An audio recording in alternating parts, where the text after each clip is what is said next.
नमस्कार। आज देश की तमाम फटाफट खबरों में आपका स्वागत है। खबरों के लिए आपसे निवेदन है कि आप हमारे चैनल को सब्सक्राइब करें। तो बढ़ते हैं खबरों की ओर। प्रवर्तन निदेशालय ने बुधवार को दिल्ली में कांग्रेस स्वामित्व वाले नेशनल हेराल्ड कार्यालय में मौजूद यंग इंडियन के कार्यालय को अस्थायी रूप से सील कर दिया है। यह कार्रवाई ईडी द्वारा धन शोधन मामले की जांच के सिलसिले में की गई है। उन्होंने बताया कि सबूतों को सुरक्षित रखने के लिए अस्थायी तौर पर कार्यालय को सील किया गया है, जिन्हें मंगलवार की छापेमारी के दौरान अधिकृत प्रतिनिधियों के अनुपस्थित होने की वजह से एकत्रित नहीं किया जा सका था। सूत्रों ने बताया कि नेशनल हेराल्ड का बाकी कार्यालय इस्तेमाल के लिए खुला है। उन्होंने बताया कि ईडी ने यंग इंडियन के कार्यालय के बाहर एक नोटिस चस्पा किया है, जिस पर जांच अधिकारी के हस्ताक्षर है। नोटिस में लिखा गया है कि इस कार्यालय को एजेंसी की अनुमति के बिना खोला नहीं जा सकता है। इसके साथ ही पुलिस ने कांग्रेस मुख्यालय की बाहर की रोड पर भारी सुरक्षा इंतजाम किए हैं। प्रवर्तन निदेशालय द्वारा दिल्ली में यंग इंडियन के दफ्तर को सील करने पर मुख्य विपक्षी पार्टी कांग्रेस ने तीखी प्रतिक्रिया दी है। कांग्रेस ने इसे बेरोजगारी, महंगाई के मुद्दे पर केंद्र सरकार के खिलाफ पार्टी के आंदोलन को दबाने की कोशिश बताया है। केंद्रीय संस्कृति मंत्रालय ने बुधवार को घोषणा की कि देश भर में भारतीय पुरातत्व संरक्षण द्वारा संरक्षित सभी स्मारकों और स्थलों में 5 से 15 अगस्त तक प्रवेश निःशुल्क रहेगा। यह भारत की आज़ादी के 75 साल पूरे होने के उपलक्ष्य में आज़ादी का अमृत महोत्सव समारोह के हिस्से के रूप में किया जा रहा है। केंद्रीय संस्कृति मंत्री जी किशन रेड्डी ने ट्वीट किया, आज़ादी का अमृत महोत्सव और 75वें स्वतंत्रता दिवस समारोह के तहत एएसआई ने 5 से 15 अगस्त 2022 तक देश भर में अपने सभी संरक्षित स्मारकों स्थलों पर आगंतुकों पर्यटकों के लिए प्रवेश निःशुल्क किया है। केंद्र सरकार ने पर्सनल डेटा प्रोटेक्शन बिल को वापस ले लिया। यह विधेयक संयुक्त संसदीय समिति को भेजा गया था। समिति ने इस विधेयक में 81 संशोधनों का सुझाव दिया था। इतने बड़े पैमाने पर सिफारिशों पर विचार करने के लिए इसे वापस लिया गया है। केंद्र सरकार ने कहा कि इतनी बड़ी संख्या में बदलावों पर विचार करने के लिए इसे वापस लिया जा रहा है।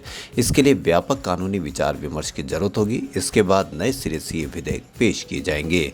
विपक्षी दल कांग्रेस और तृणमूल कांग्रेस के विरोध का सामना करने के बाद 2019 में बिल को पैनल में भेजा गया था। विपक्ष ने कहा था कि डेटा गोपनीयता कानून नागरिकों के मौलिक अधिकारों का उल्लंघन करता है। विपक्षी दलों ने कहा था कि राष्ट्रीय सुरक्षा और अन्य कारणों का हवाला देते हुए लाए गए इस कानून से सरकार को लोगों के व्यक्तिगत डेटा तक पहुंचने के लिए व्यापक अधिकार दिए हैं। देश भर के महात्मा गांधी राष्ट्रीय ग्रामीण रोजगार गारंटी अधिनियम के तहत काम करने वाले हजारों मजदूरों को मजदूरी नहीं मिली है। केंद्र सरकार पर मनरेगा मजदूरों का 6,000 करोड़ रुपए से ज्यादा का बकाया है। इसी के चलते अलग अलग राज्यों के हजारों मनरेगा मजदूरों को जंतर मंतर की ओर रुख करना पड़ा है। नाराज मनरेगा मजदूरों को दिल्ली आकर प्रदर्शन करना पड़ रहा है। देश भर के मनरेगा मजदूर बीते कुछ दिनों से दिल्ली के जंतर मंतर पर डटे हुए हैं। इस धरने में हजारों मजदूर देश के अलग अलग हिस्सों से आए हैं। दरअसल कोरोना के वक्त केंद्र सरकार ने मनरेगा का बजट 70,000 से 1,11,000 करोड़ तक बढ़ा दिया था। जानकारों का कहना है कि सरकारी मनरेगा का बजट घटा रही है। साथ ही ऐप के जरिए फोटो अपलोड कराने के नियम से मजदूर परेशान है। बहुत सारे इलाके में फोटो अपलोड न होने से मजदूरी कट जाने का आरोप है। यही नहीं, पश्चिम बंगाल और झारखंड जैसे राज्यों में मनरेगा में भ्रष्टाचार के आरोप में केंद्र सरकार ने फंड ही नहीं दिया है। इसके चलते 1 करोड़ से ज्यादा मजदूरों को सीधे तौर पर नुकसान हो रहा है। दिल्ली के मुख्यमंत्री अरविंद केजरीवाल ने बुधवार को मुफ्त योजना पर कहा कि जनता को मुफ्त सुविधाएं देने से आर्थिक संकट नहीं आएगा, बल्कि दोस्तों को लाखों करोड़ रुपए का फ्री फायदा देने से आर्थिक संकट आएगा। केजरीवाल ने सवाल उठाया कि चुनाव से पहले घोषणाओं पर रोक क्यों? घोषणाओं से आर्थिक संकट कैसे आएगा? इनका निशाना कहीं और है।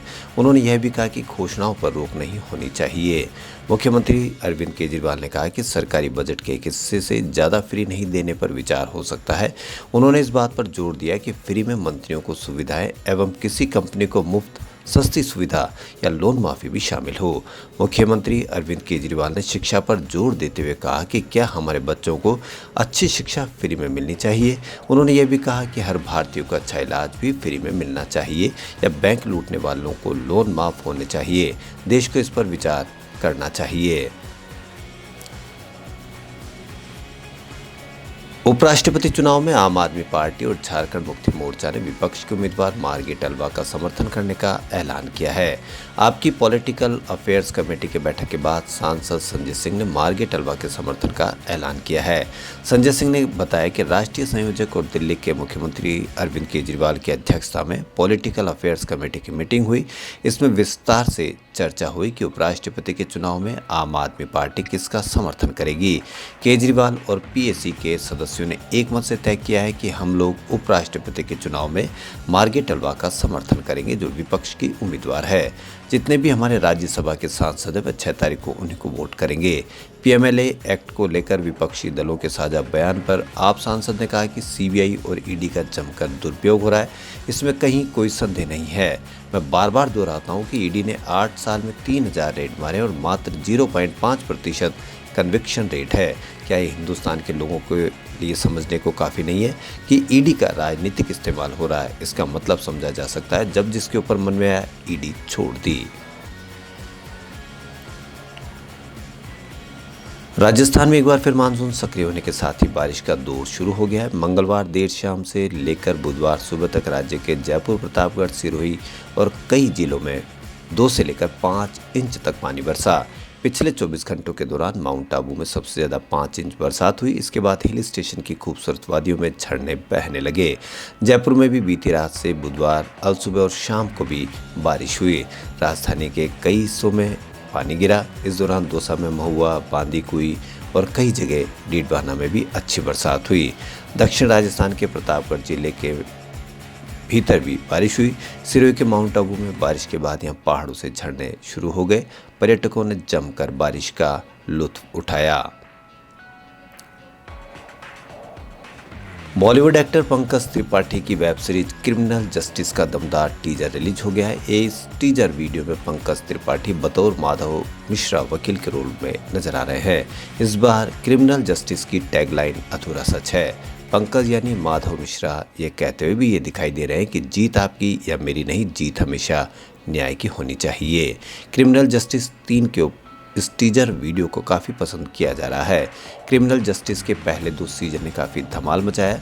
अब इसका तीसरा पार्ट अगले महीने डिज्नी प्लस हॉटस्टार पर रिलीज़ किया जाएगा। अक्षय कुमार ने इनकम टैक्स डिपार्टमेंट द्वारा भेजे गए सम्मान पत्र पर रिएक्ट किया है, जिसके बाद एक बार उन्हें सोशल मीडिया पर ट्रोल किया जा रहा है।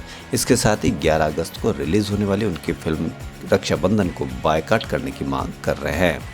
दरअसल इनकम टैक्स डे पर फिल्म इंडस्ट्रीज के सबसे ज़्यादा टैक्स भरने के लिए एक्टर सम्मानित किए गए थे अक्षय कुमार। हालांकि सम्मान पत्र उनकी टीम ने रिसीव किया था, क्योंकि अक्षय कुमार टीनू देसाई की अपकमिंग फिल्म की शूटिंग के लिए यूके गए हुए थे। खबरों में फिलहाल इतना ही। यदि आपको हमारा चैनल पसंद आए तो लाइक, सब्सक्राइब और शेयर अवश्य करें। धन्यवाद।